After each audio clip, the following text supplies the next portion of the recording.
What's up, everyone? Welcome back to the channel. So today is an episode that I didn't think I was going to film. We're prepping the 924S for the trip to the Tail of the Dragon. Now this is in 2 days. Now the last episode was kind of like getting ready for this trip, more or less the prep day for the Tail of the Dragon, but also just to get home and get all the cars out and clean the shop. So I wasn't planning on filming doing the motor mounts in the 924S, only because I was planning on starting it tomorrow, which only gave me the day to get the car ready for the trip out with Elliot from 944 Barn out to North Carolina to the Tail of the Dragon.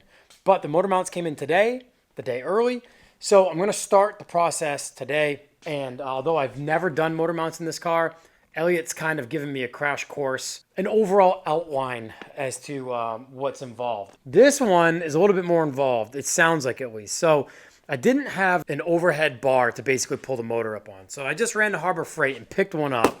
Not the greatest one, but I don't use these often. So this should be more than enough to do the job, hopefully. We'll get into it. We'll talk a little bit more about what's involved, but I got to be able to pull that motor up and drop the subframe down, which involves removing control arms, steering rack, and or steering components off the rack.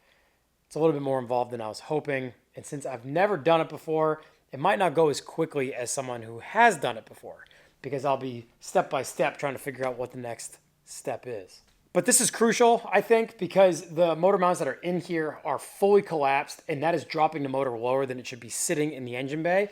And since the car is on air suspension and I drive it pretty low to the ground, the aluminum oil pan is now the lowest point of the car, which is no bueno when you are driving low, because unlike early Volkswagen pans, early water-cooled Volkswagen pans that are steel, they don't take a beating like those pans. These ones, basically, it's a one-hit wonder. You hit one thing once and that aluminum pan will disintegrate. And I don't want that happening on some roads in North Carolina that I've never driven before, that I'll probably be driving pretty spiritedly. So let's get this thing racked up. We'll get it up in the air, and we'll take a look at what needs to be done. And we'll start chiseling away at it now. That way I'm not too under the gun to be leaving early Wednesday morning to meet up with Elliot and then head on to the Tail of the Dragon from there. All right, guys, well, I got the Porsche on the lift, front wheels off, and I actually got the engine hoist bar assembled and kind of in place, since you might be able to see it right there. That guy right there is the stud that goes down through the cross member for the motor mount. And the lower control arm is in the way because, unfortunately, the cross member has to come down. Engine has to go up, cross member has to come down. So control arm has to come out, which means sway bar has to come out. But I think what I'm going to do first is just unbolt it from the control arm on both sides, and maybe I can just swivel it down out of the way so I don't have to worry about these link mounts. And then rather than mess with the ball joint, I'll undo these two bolts and the main bolt here and swing the control arm out of the way because it'll be able to pivot on the ball joint. I'll do that on both sides. That will give me access to the stud, but what it'll also do is give me access to the subframe bolts here. Yeah, it looks like there's two main bolts either side of this cross member, and it looks like it's aluminum, so it's not too heavy, I wouldn't think. Yeah, and you can see kind of here how collapsed this motor mount is. There's a big mount that comes off the engine block and goes to the motor mount there, and you'll see here how much bigger this one is. It sits in the car like this. The stud goes down through the cross member, and then that mount that comes off the engine block has two ears on it, and those two studs thread into the top here. And all of this rubber on the mounts that are in the car have collapsed, bringing the motor down a solid couple inches. I mean, look at, you can see how low the pan's the lowest point of the car. And I've gotten pretty close to making that leak oil. Yeah, so we got to get that up. And as you can see, it should sit a little taller or up in a little higher than the cross member, and that's exactly where we want it. So I'm going to undo the sway bar and the control arms and see if I can't swing the control arms out of the way, and we'll get better access to the motor mounts. Now, this is not a tutorial on how to do your motor mounts in your 924S or 944. I'm literally learning this as I go because I've never done this before. And I'm glad I spoke with Elliot before I got into this, because I would have just assumed that I could keep the lift low and put a floor jack under the motor, loosened the motor mount bolts, jacked the motor up a little bit, put the new motor mounts in, set it back down, tighten it up, and you're good to go. But apparently with the new mounts and how big they are, you can't do that. You've got to drop the cross member. At least that's what he's told me. So that's the way I'm going to do it, so I can do it once and get it done and not fiddle with this thing.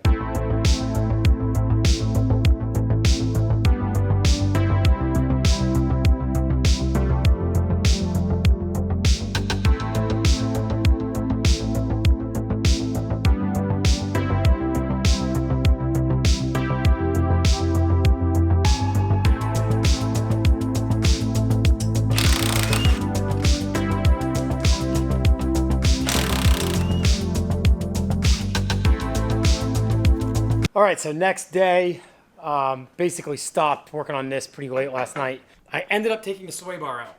I was trying to work around that. I disconnected them from the lower control arms and swung the sway bar out. But to get into the forward bolts on the motor mounts, that sway bar was right here. And it was just kind of right in the line of path, or the pathway to get to these forward motor mount bolts. So I took that out because what that'll also do is it'll help me get to the steering rack bolts, which actually one is right behind that power steering line. But there's 4 bolts here, 1, 2, and 3, and 4 right here.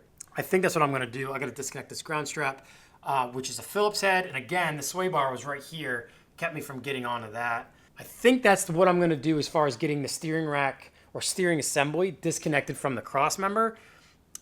Because I don't want to mess with the steering column where it splines at the universal joint when it goes into the rack. I do not want to mess with that. That's the way Elliot normally does it, but I just got a bad feeling about it. I got a bad feeling that it's going to come off real hard, and even if I mark the splines, it's not going to go back on right or on all the way or wind up right. And I am trying to do this as quickly as possible because we are headed to the Dragon tomorrow. This whole deal, as you guys have seen on so many other projects here on the channel, the problem with liking so many different cars is it's a learning process every single project because I don't ever do the same car twice. And since I'm not in the formal professional automotive, tech realm, every single car I buy, it's a full-blown learning experience.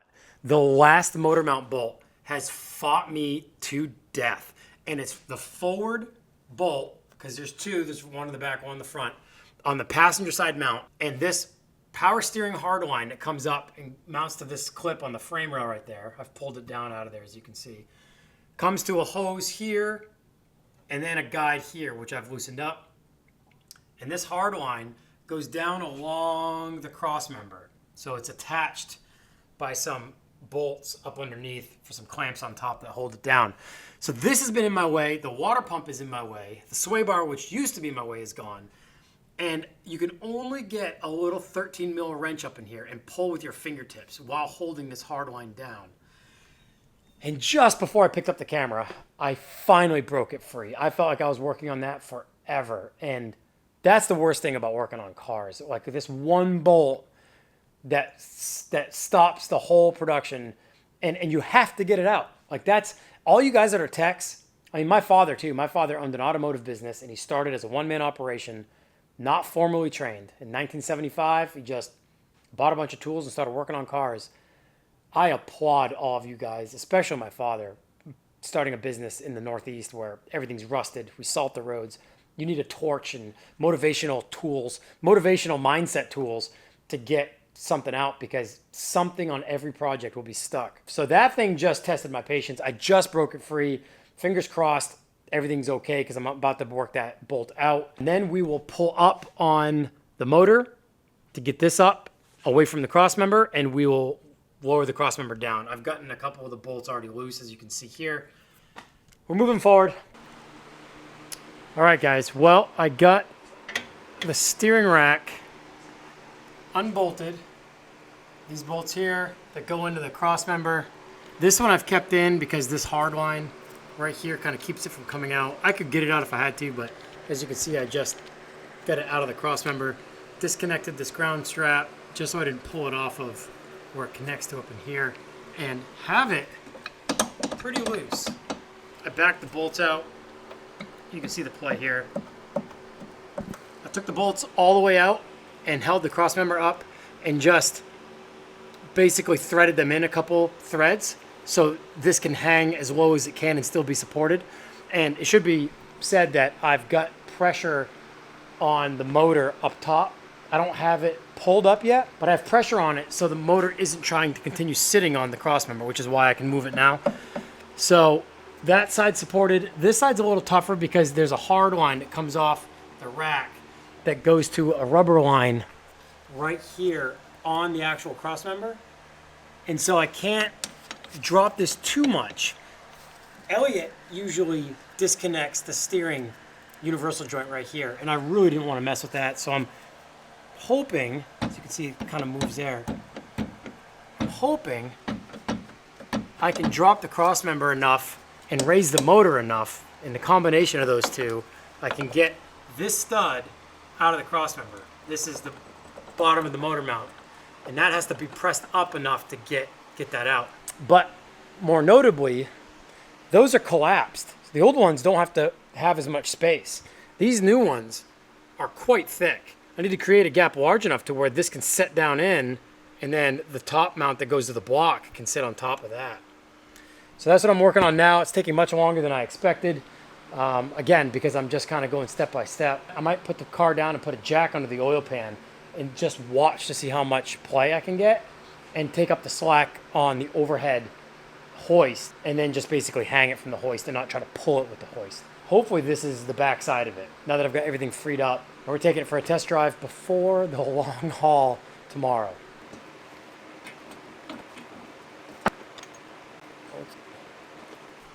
All right, guys, well, I got the passenger side mount out, and luckily they are the same. My biggest fear was I got the wrong mounts. Okay, so as you can see here, take a look at how much more collapsed this one is. So this one was long overdue to be replaced. I mean, it is just sandwiched all the way down. It's just the motor's sitting on this, and it's not giving it any dampening or vibration control. Cold start, the car just rattles to death, and you can tell that this is just not doing its job anymore, and the oil pan's hanging down too far. So this will help raise the motor a little bit more and get that oil pan up above the cross member and kind of tucked up into safety when I'm driving the car real low. All right, we're back up in the air, and I've been fighting with this mount right there. And what I'm going to try to explain is the outside of the rubber has like a lip on it, and it's got to fit underneath a step in the casing of the cross member. And likewise, there's a dimple on the bottom right here that fits into a receiving dimple on the cross member. So essentially, this lip has to get tucked up underneath the casing of the cross member. And that allows for this dimple to sit in the receiving dimple on the cross member, and that lines everything up. Because what happened was I put the motor mounts in and thought we were home free, and each side was off by a solid 1/2 inch to where the bolts wouldn't line up. I realized that that rubber mount had to fit up underneath that casing, and those dimples needed to line up. So I have the passenger side in. I might have to use some pry bars to get the motor mount, like the actual mount that comes off the block, to line up. But we're in much better shape on this side than we were before. Yeah, so I'm gonna work on that side. Use some pry bars to basically get that rubber squished down a little bit and pushed up underneath that casing. All right, step by step. Thankfully, all 4 bolts on all 4 motor mounts are threaded in. Having to thread a bolt through rather than just a hole where you can just get the bolt through a hole and then put a nut on the backside of it is super tedious, because that bolt has to be perfectly lined up so you don't cross any threads or strip something out. So luckily, I haven't stripped anything out. All the bolts have gone through all the threads and down the backside of the motor mounts. I've relieved all the pressure on the overhead hoist in the engine bay, so the engine is now sitting on the new mounts. All I have to do now is tighten everything up. Tighten the motor mounts, tighten the cross member back up, tighten the steering rack back up, reconnect the ground, reclip the hard line that goes to the steering rack from the power steering pump. Obviously control arms. I mean, control arms aren't even attached, and sway bar.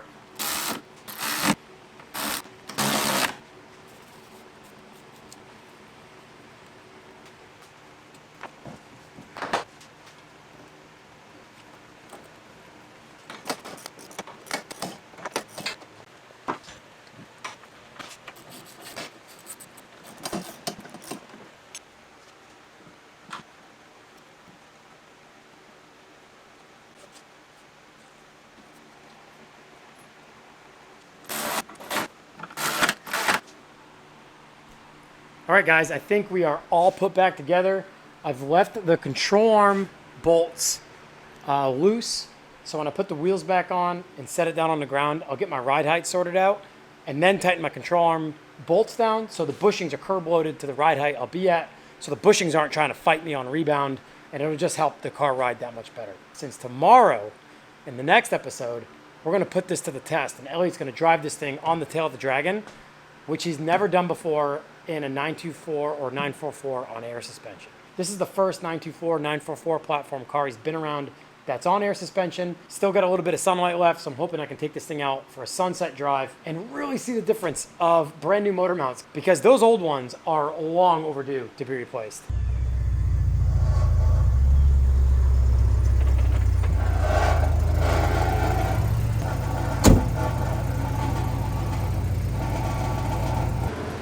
All right, so the car is finally down off the lift. I had it off the lift and backed it out and realized the exhaust was rubbing super bad on the upper heat shield down the torque tube. And you heard it in that back out clip. So I pulled it back in the shop, not before tightening up the control arm. I think these are the original motor mounts and they've been collapsed for quite some time. So the whole system was used to that motor being basically 1.5 inches or more lower. So once I put the new motor mounts in and everything got raised, everything rattled. Did a quick alignment, made sure everything was good there still, and I'm gonna take it for a drive now. On first startup, it's already noticeable that those motor mounts are holding the engine in the engine bay so much tighter. Got a little bit of daylight left. We're gonna take this thing for a drive just to make sure everything's good to go for tomorrow morning.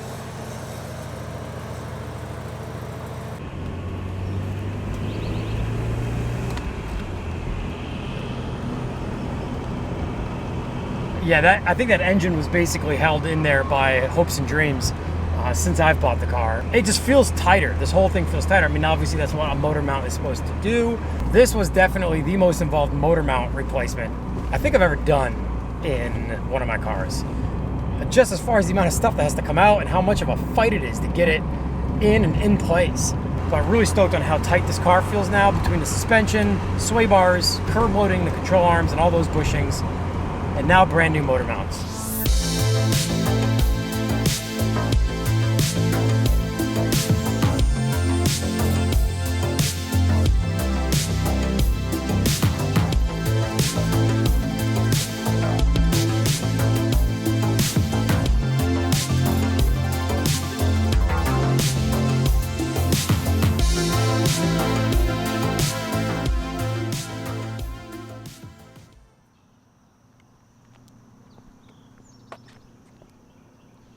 What is this again? Java chip frappuccino. We are ending the day with Java chip frappuccinos at Starbucks. First drive on the new motor mounts. Success, definite success. Car feels so much tighter, as it should. And I think it's basically ready, or as ready as it can be, for the trip tomorrow. All right, guys, so one more thing on this. When I first finished the air suspension in this car, it laid oil pan when it aired out in the front. And now that I've got new motor mounts in it, it's raised the motor. And I just noticed how tight the fitment is up front now. It's a little tighter than it was before. So I just took a look underneath and it actually still lays pan. But since the oil pan is another inch higher or so, it also lays sway bar as well. Check this out. On the ground. Still lays oil pan. As you can see right there, oil pan's on the pavement, but so's the sway bar carrier mounts. Pretty crazy. So in my opinion, that is what bagging a car is all about. Like, it's cool to bag a car and make it go low, but in my opinion, if you're gonna bag a car, there shouldn't be any daylight underneath it. That thing should sit as low as possible and touch the ground. So I'm stoked that we made that happen, and I'm also stoked that it handles as good as it does with front and rear sway bars in it, with dual bevel bags at all four corners. Well, that's it for this episode, guys. Wasn't planning on filming this, but I'm kind of glad I did because it was way more involved than I expected it to be. Stoked that it's done. That was one more thing I wanted to get done on this car before I list it for sale. but also before it hits the tail of the dragon. I want to thank you guys so much for all of your support and for watching. We will see you in the next episode from the tail of the dragon.